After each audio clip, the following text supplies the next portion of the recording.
us on Facebook at Daunta A. Long. Follow us on Instagram at Daunta Long. Follow us on YouTube at Daunta A. Long.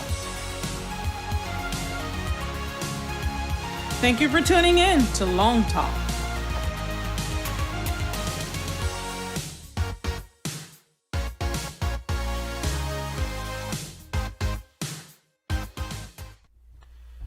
Well, good evening, everyone, and welcome to Longtalk on this Tuesday evening. What a great joy it is to be with you once again for another meaningful Longtalk.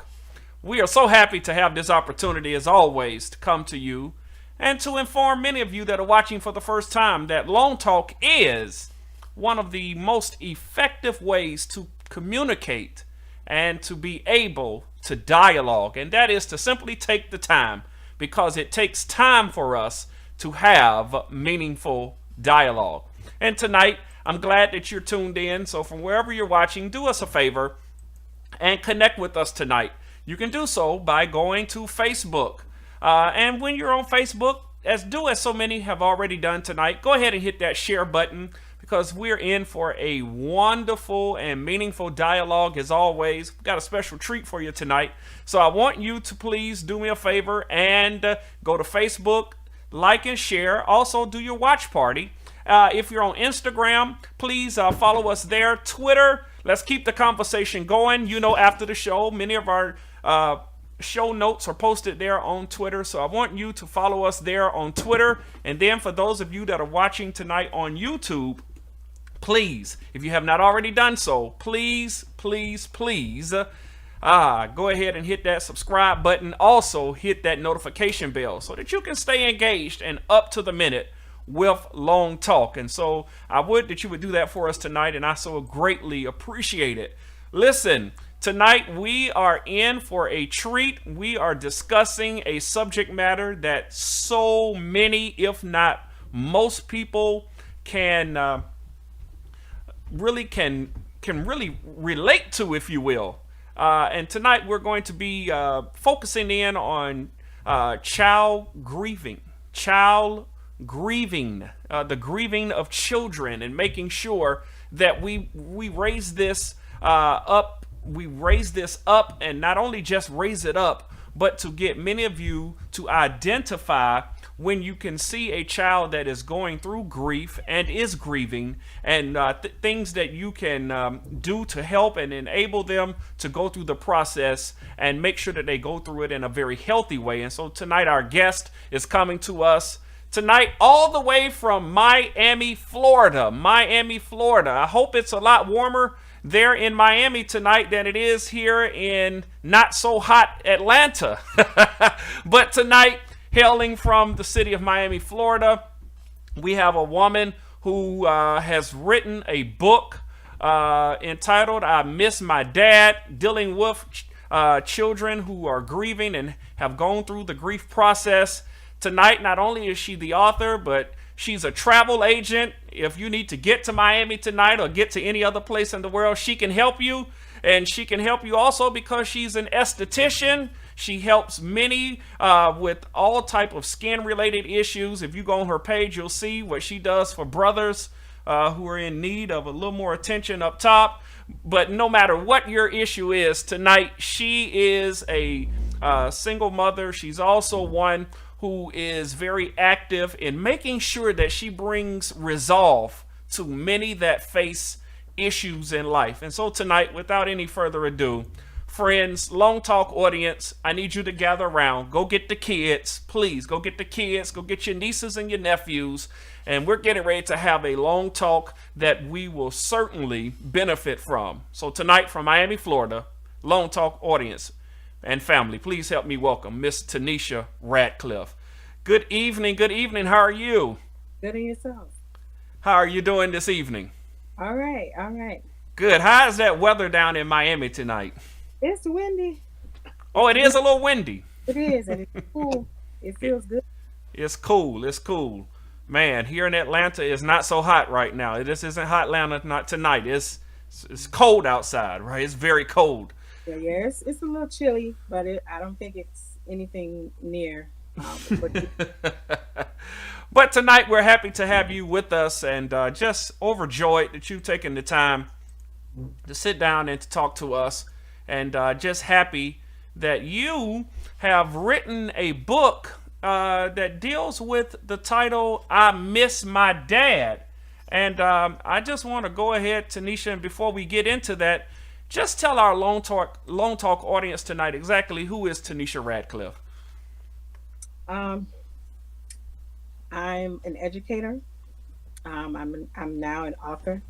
As you did state, I'm an esthetician as well as a travel agent. We'll get more into how I actually um, got into writing this book and Mm-hmm. why it's very divine. As we get into our conversation a little bit more. Sure, sure. But I guess tonight I want to dig into the author piece because you've written something here that really captivates the attention of so many. And this book that you've written, tell us a little bit about this book, I Miss My Dad. And before you tell us about it, first thing I want to ask you, what exactly prompted you to write this book? Well, when my fiance passed away in 2015, um, we had together in which he was two when his father passed away. Hmm. So he passed away March 1st, 2015. We were at home on a Sunday.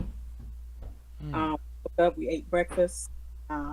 He laid down, and then I later found him unresponsive. And March 1st was the day that he passed away in the year of 2015. So it prompted me to write the book um, from him passing away. Okay. Okay. Okay. Just the other day in our last long talk, we were talking with a dear sister who I believe is your friend, Carmen, and she was writing the book from the widow's perspective of what happens when the father or the mate passes. But you've taken the time to write the book from the children's perspective. Why are you why did you feel the need that we lift up the children's perspective of grief? Well, it was very traumatic for me as an adult. And so for me to see my son's behavior at two, because of the absence of his father, Mm-hmm. um, he was used to his father coming home from work and he would hear the keys jingle at the door. Okay. So when I saw, him going to the door and, waiting for his dad to actually appear, and, for me, it was just heartbreaking because Mm. he was expecting his dad to come through that door and that was not going to happen. Oh And my. son began to, as he got a little older, he's 8 years old now, Mm-hmm. when his dad passed away.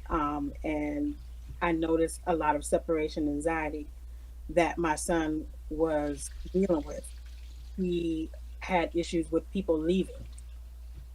It can be me, it could have been my mother, my dad.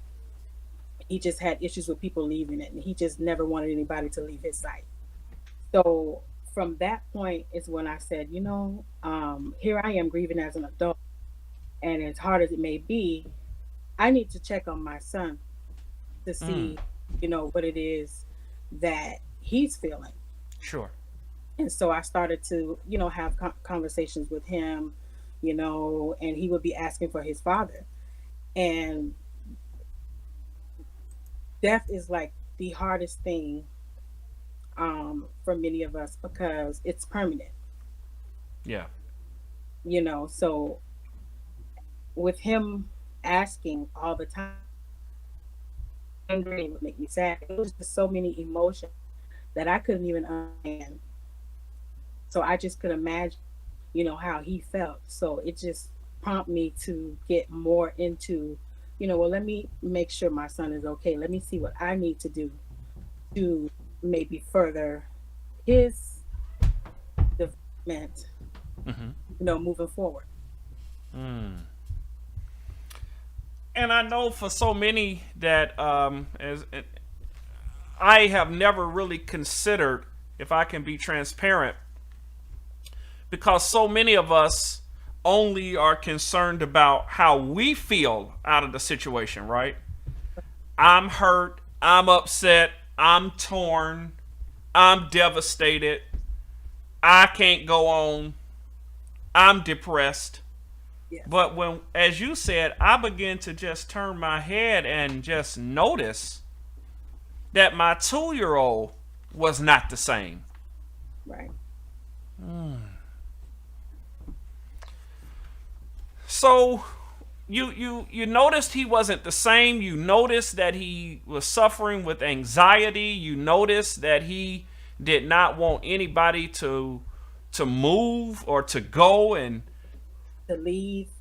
And then my grandmother ended up passing away 2018. So it just kind of, the process started all over again. oh my. So now he's older and he's able to ask, about these questions with death. Why do people have to die? Why do people die? And it just became, I thought it would be easier because he was younger when his dad passed away, but no, no. Mm. So as time went on, I tried to find things to help us both cope Mm-hmm. with loss. And I mean, travel became one of our outlets. In a way, I isolated myself a lot, try to figure things out. And my family wanted me to be near. And I wanted to be with them, but I didn't want to be with them because I didn't feel that people understood, what I was going through. And Mm-hmm. then over time, it's like they got tired of seeing me mope around. It's like, come on, you got to pull yourself together. And it's like, it's just not that easy to Sure. just pull myself together. These are stages that I'm going to be dealing with, you know, Mm. and it's something that people don't understand unless they've actually experienced it. Mm. Mm. I want to just say, even we have some comments saying that um, what you are sharing has really even been a blessing to them, as many have already purchased your book and are talking about how it is that we must give more attention to children. Because when you begin to notice, how open was your son uh, to you talking about this, and how open was he to sharing how he was really feeling inside concerning the death of his father? Most of it was just him asking for him, when is he coming back? And I just prayed so much, asking God to help me, send Mm. help, because all I had on my mind was, here I am, I'm going to be raising a young black boy by myself, and so he would consistently ask for his father. So I asked the Lord, please, like, how do I answer this? How do I communicate with him? So he would always be fascinated with the clouds. Mm. He would always tell me, Mommy, look at that up there. So I said, okay, well, that's where your dad is. Mm. So with us traveling, every time we would be on an airplane, he would say, Mommy, I get to visit my dad while we're up here. So he would be, looking out the window and just looking to see if he could actually see him. I said, well, you're probably not going to see him, but just imagine hearing his voice. Do you remember your father's voice? And I have like a little recording that I actually found, and he is familiar with his father's voice. But that was one of the ways that I helped him, feel that his father was still there, not physically, but in spirit. Mm. Mm. If I can ask you this, was your son ever wondering if you were going to be next or who was going to be next? Yes. Anytime, like I said, if I would leave and say I'll be back, well, Mommy, when are you coming back? You're going to make sure you come back. You got to be safe. It was Mm. always a concern. Um, he would call me or have my mom to call me on the phone, check on my mom, and it's still like that now. And he's 8 years old. Wow. Um, Wow. so it's it's still, where it's gotten a lot better. I'm not going to say that it gets, you get over it. It just gets different. Mm. So that I, old saying that time heals the ultimate wound. You agree with that statement? I do believe that we do heal, but it's different. I don't. I would never say that it gets better. It's different. It's just different. Mm. Just a little different. Ah, Tanisha, I've got two things I want to ask you concerning um, exactly in the book you make some assertions about this progress. But before we go to that, I want to take a quick break, and when we come back, I want to talk about this whole notion of turning grief into grace. So we're going to take this quick break, and we're going to be right back. Are you broken and wounded because of life situations? Situations that were out of your control, or maybe even some that you've even caused yourself. Nonetheless, we must learn in this life that when life gives you lemons, we must make lemonade. Introducing the Bounce Back Effect, How to Soar in the Midst of Problems by Dr. Carl M. Barnes. In this book, you will learn 5 important principles that will teach you how to soar in every situation that life throws your way. Inspirational author, powerful motivator, and leadership coach, Dr. Carl M. Barnes is changing lives across the world. As a retired commander after serving 35 years in the United States Navy, he is renowned for his powerful training and coaching of executive leaders. This book will inspire you and give you the tools you need to elevate you into your true destiny. Order your copy today. The Bounce Back Effect, How to Soar in the Midst of Problems by Dr. Carl M. Barnes. Available right now.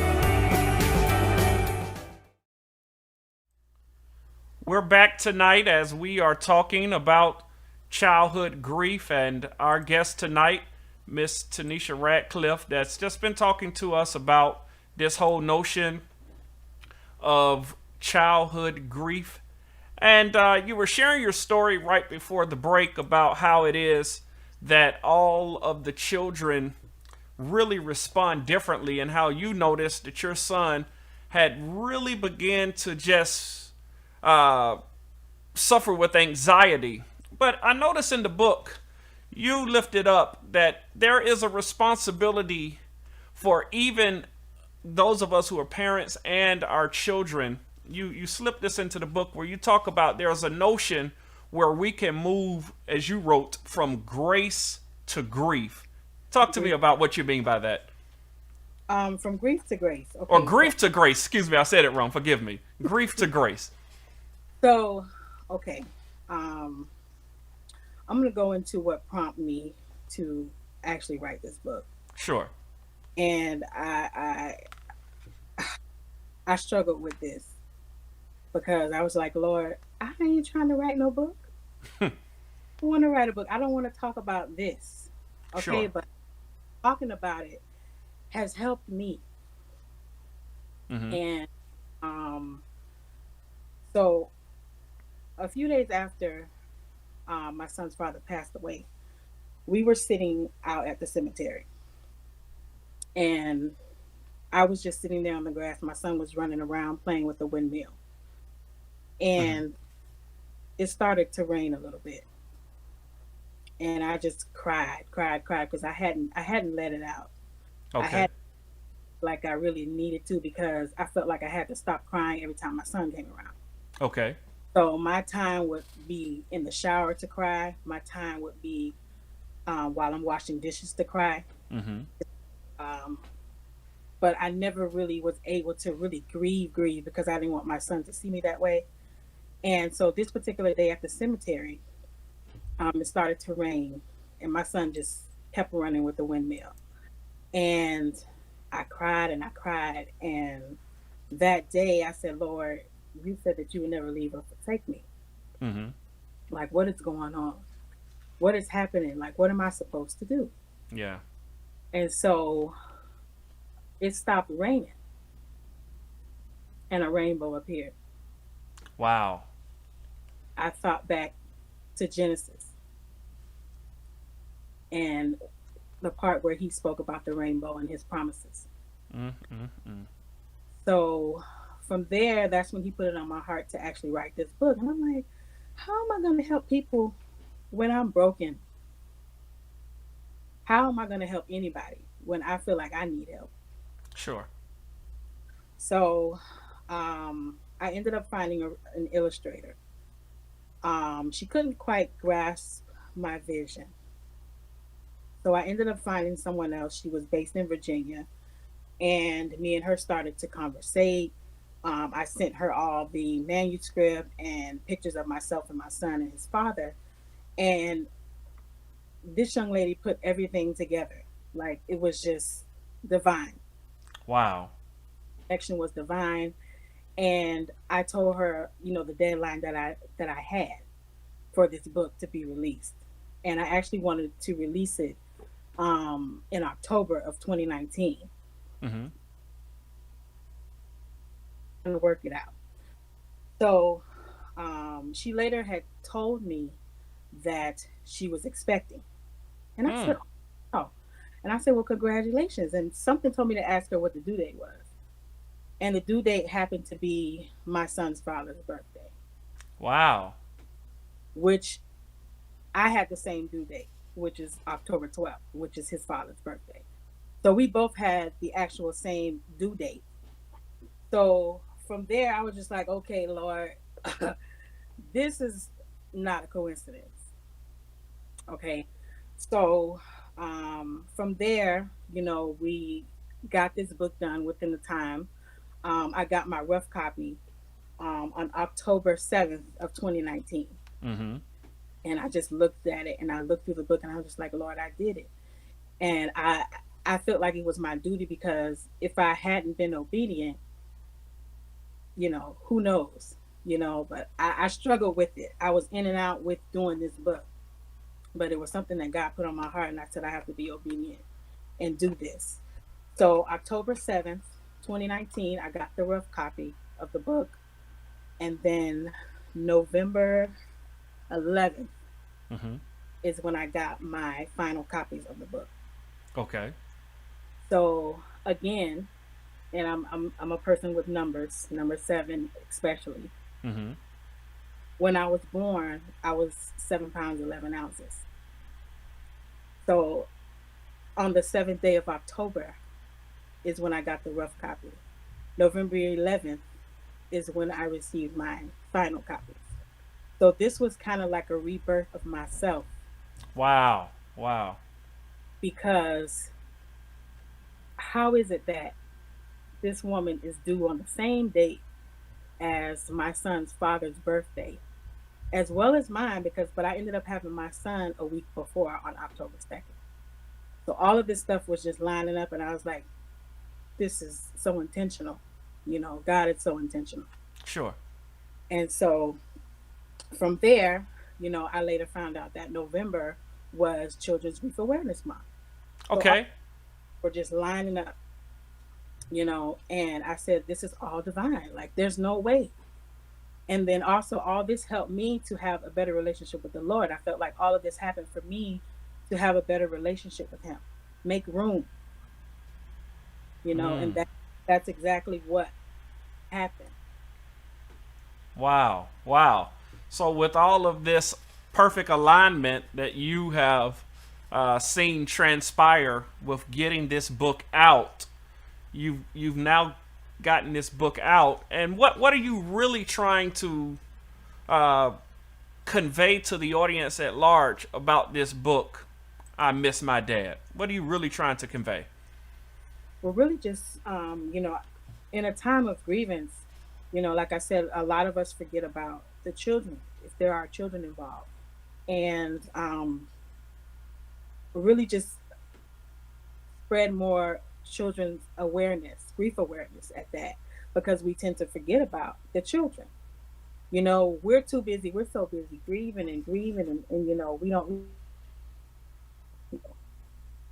And so the little people kind of get, forgotten about.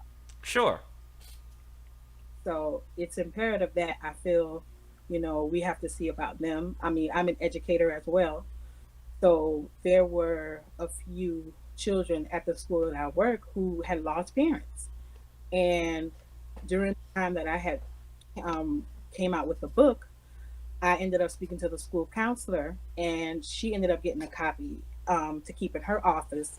And then there was a little boy who had recently lost his father, so he wanted the book so bad because he really liked it after reading. So I ended up donating a book to him. So I mean, it's been an array of people, and even still, like sometimes I'm just out, and it's like I get drawn or connected to these people just starting conversations, and we get into the, someone lost a loved one, and I'm just like, how is this? So all of this has been just so divine. And so this has been illustrated so that children can really look at the pictures, and the pictures tell the story of what grief really feels like and looks like. Speak to that for us for a moment. Pretty much, the book is pretty much speaking about our story and how we cope. Mm-hmm. So basically, yes, it's pretty much us weathering the storm of grief and sharing our story, and maybe motivate others to maybe share theirs. And what type of responses have you gotten from people? I know even one person said here that they've read the book and the book was a tremendous blessing. What is the general consensus of what people are saying about having their kids just look at these pictures, and when their parents explain it to them? What are some of the experiences that you've been hearing about since you released this book? Oh, I mean, a lot of people say, I mean, even as an adult, it touched me, so it's able to even touch adults. I mean, I can only imagine what it does for children, just sharing, because there are a lot of children who have lost a mother or a father, and nobody really talks about it. Yeah. So when they see my book, it's like, oh well, I'm not the only one. Yeah. Yeah. You know, Yeah. alone. Yeah. I brought this up earlier, and so you gave me the perfect backdrop to ask it now about this whole notion of going from grief to grace. And that's one of the central ideas of the book, just on this transition, just and for some speeding it up, for others it's a gradual, and then for some it's a slow process, right? Talk to us. It's definitely stages. Okay. Talk to us about that, if you will. So it's still stages now. Stages. Even though my son was 2 when his father passed away, he's now 8 years old. There are still stages because now he really understands the absence. And all I can remember is asking God to please send help. Send help. Please send help. Okay, and he did that. There are times when I've been out at a park, at a store, somewhere, and there's always somebody in place. Things started, just happening. I'm just like, how could this be? Is this real? There was one time we were at a Family Dollar, and this happened twice. Okay, this was around Christmas time about a year ago, and we were there twice. Okay, and there was this woman. She was talking to my son, and she's like, "How are you?" And I was looking because nowadays you can't, just have your kids talking to people. Sure. So she was like, "What's your name?" And I'm gonna get you this toy because something put it on my spirit to get you this toy. And now I'm looking like something put it on her spirit to get you this toy. So she said, "Yes, I want to get this for you." And she told him happy holidays. And I was like, "No, you don't have to buy that." And she was like, "No, I want to, And so the Lord was just like, let this lady bless him, So then it was another time, another lady bought my son a toy. This was around Christmas time. And I felt like that was like the help, that God was sending, like letting my son know that people still are here for you. Yeah. He'll send anybody. Mm. That saying that you never know who God's gonna send. Mm-hmm. Complete strangers. I didn't know these people at all. Okay. Even with going to the park, my son, it would just be me and my son. And with during this time, it's like I felt like I had to be both parents. Sure. I felt like I couldn't be too feminine because he's a boy, and it was just so many faces that I had to. So there were times when we were at the park, and my son would be playing by himself, and somebody would just come up. It was another father and son, and asked him did he want to play baseball. I mean, he just was. God has just always been on time, when in the time of need, to make him feel like there's still somebody. Mm. Mm. So you're speaking to this whole notion of how God really cares about his children. And we know children being the creation, but we're talking about the little ones, right? In such a manner that he will use anybody and anything to show love to them and compassion to them for whatever their loss and whatever they've suffered. And you believe that this is one of the transition points that moves even children from grief to grace, right?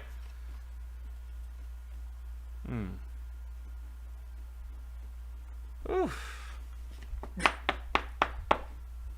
Man, I've never thought about that. How is it that you think children respond when these interventions or when these divine moments happen? What was the response that you even saw from your son? When I helped him to understand a little bit more about death, and I would ask him how he felt, and I created these little emotions. Mm-hmm. Mm-hmm. I would have him to pick and to let me know what he felt like each day. Okay. And when he did pick the sad one, I would ask him why, and then he would be like, "Oh, I miss my dad, or I miss my grandma.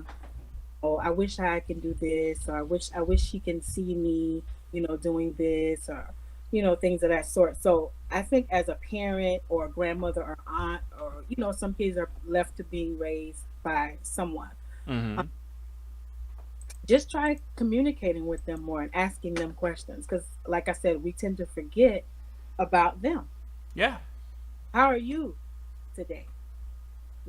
What's going on? And that's it's such a big thing now, especially being an educator. You see a lot of that.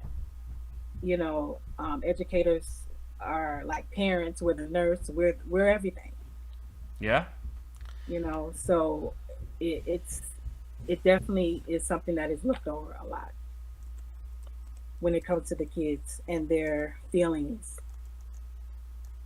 I was thinking about that as you said. Educators see a lot because I deal with educators really on a daily basis through a lot of the support groups that I am a part of, and they talk about you can see the behavioral disruptions that happen because so many children are just simply saying, "I want to see my mom, I want to see my dad," and really we're at a loss as to how to help them through grieving because our education system is not really designed to provide the type of counseling. And so you're saying, I feel compelled that I need to write something, right? And in writing it, what are you really believing that children are, and I don't want to say dealing with, from your perspective? You said earlier you could see some of the anxiety. Talk to us about many of the reactions that you, as an educator, you've seen children deal with because of the loss and because they're grieving. Maybe acting out, behavior wise, crying a lot, doing anything for some type of attention.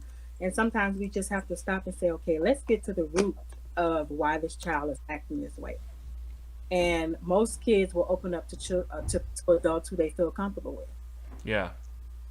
And with me opening up to some of the kids that I have encountered with, they kind of see me on a different level now. Because a lot of the children look at us and like, oh, they probably won't understand because they're a teacher or they're a counselor, or, sometimes, it takes a child to really be able to relate to you, to really open up to you or feel comfortable, and with this happening to me, it helped me to, be a little more sympathetic children, because a lot of times we see children acting out, oh, they so bad, oh, that child is bad, but why?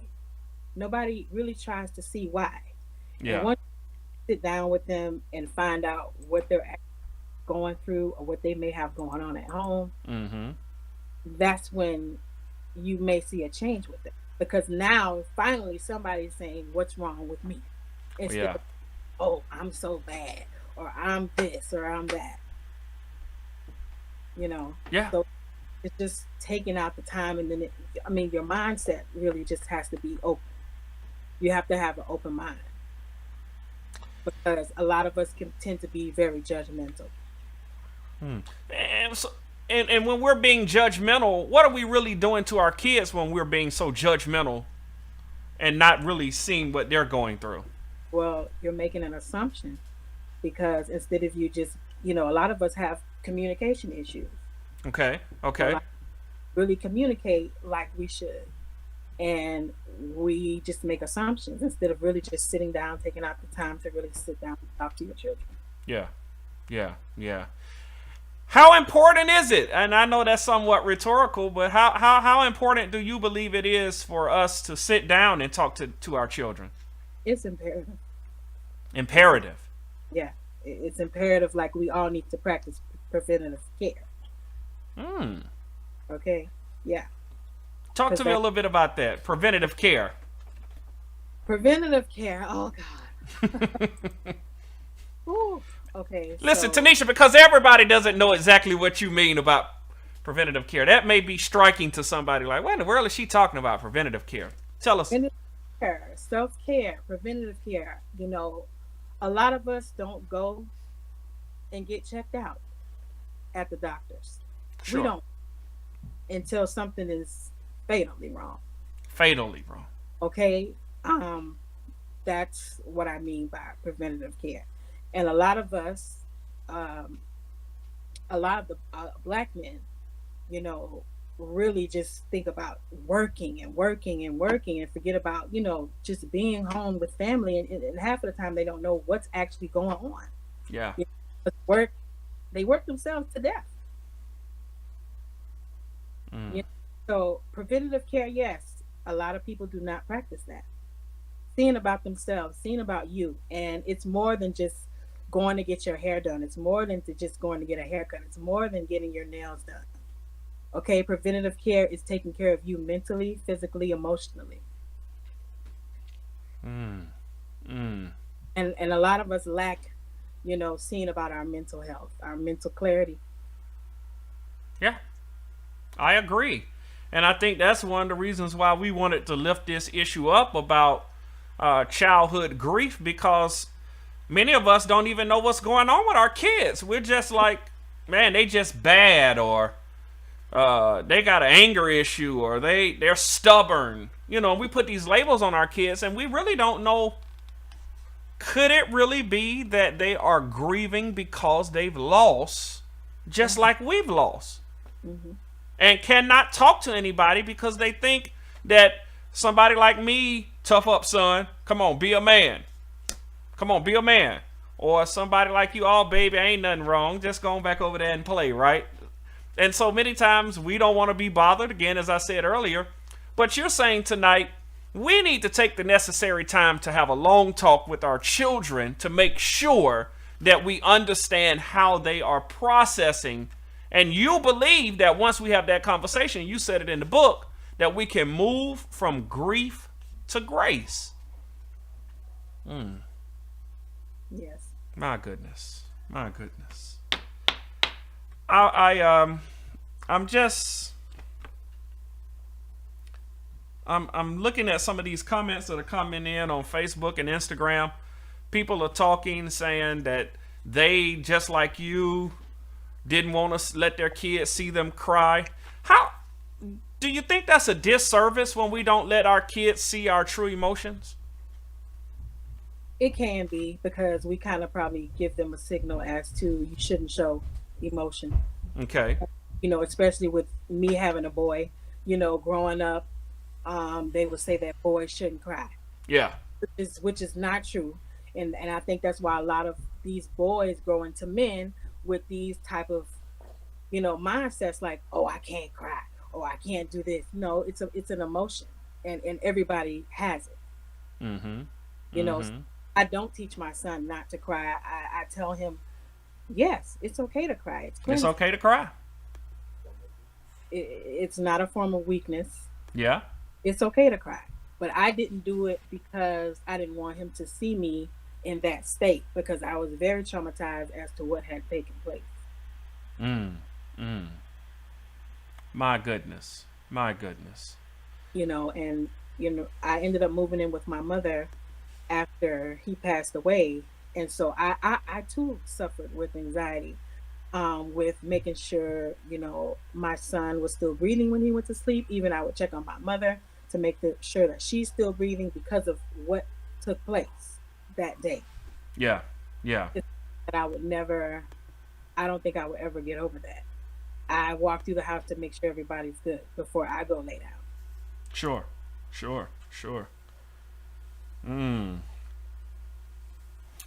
We got one comment that just came in that say that embracing emotions build up emotional intelligence. What do you think about that? I agree with that. To be able to process and to be able to handle what you face, and not just all of a sudden erupt or blow up into and morph into something that, and everybody's looking around like, what's wrong with him?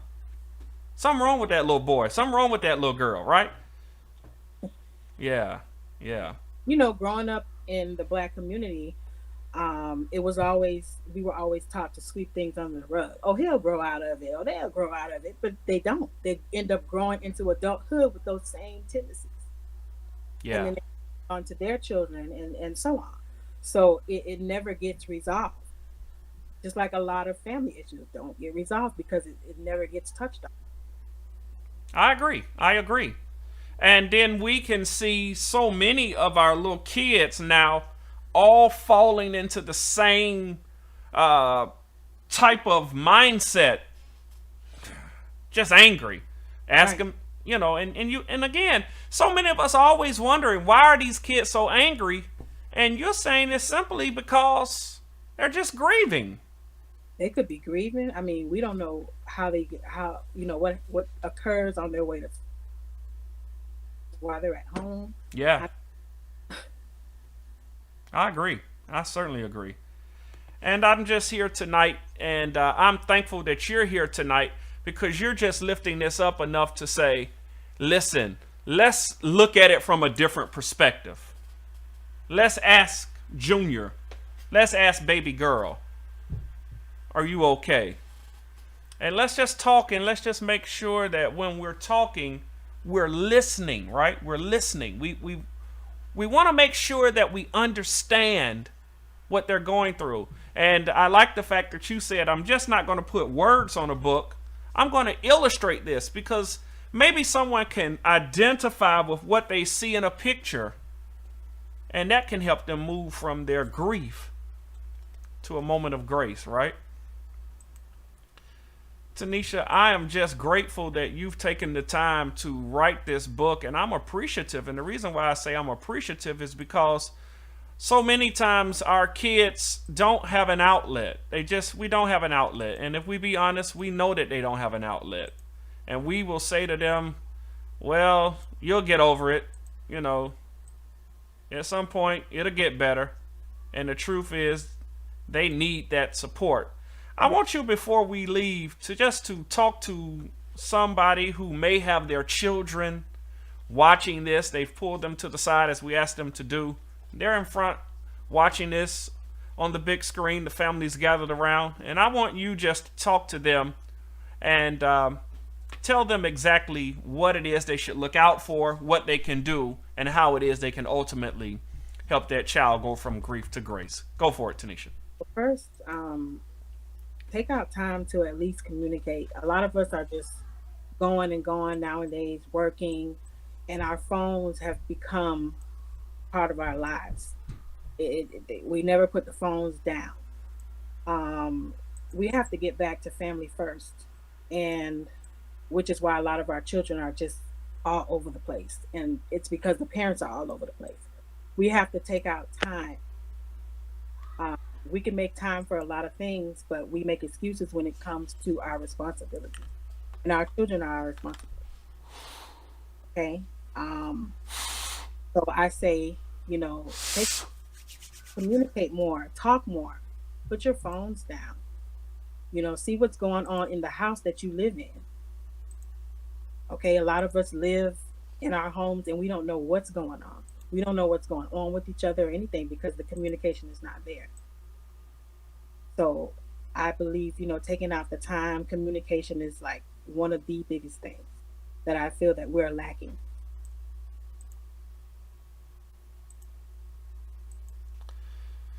Tanisha, thank you so much for taking that time to talk to our Longtalk audience. I sincerely appreciate you.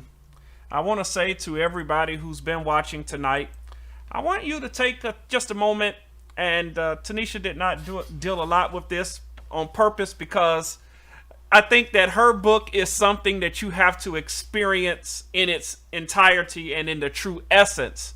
So even in our conversation tonight, we did not want to talk a lot about the book because we want the children to be able to open it up, look at the pictures, read the captions, see the illustration, and allow it to start the communication between you and your children, or you and your nieces, or you and your nephews. And so tonight, I'm just asking each person, go and pick up this book. You can get it from Children Grief Awareness, one word, children's with an S, childrensgriefawareness.com. Pick up a copy of this book, share it with your family, and Tanisha, I believe that it's going to be a blessing to somebody's life. And I believe, as you said, I believe God had it all come together at the right time for you to release this book and for many lives to be changed. We've seen it. Those that are following you already know. You've had many book signings. You've had people coming from all over the country to be a part, and the book has traveled across the country, and so many testimonies are being shared. And again, you can see some of those at childrensgriefawareness.com. But I'm just grateful that you were obedient enough to take the time and journal this so that it can be a blessing to somebody else's life. Tanisha, thank you so very much. Yes, thank you for having me. Thank you. All right, you take care. You too. All right, God bless. Friends, tonight I am just appreciative that you have tuned in to this long talk and had this meaningful conversation about childhood grief and grief awareness, and to be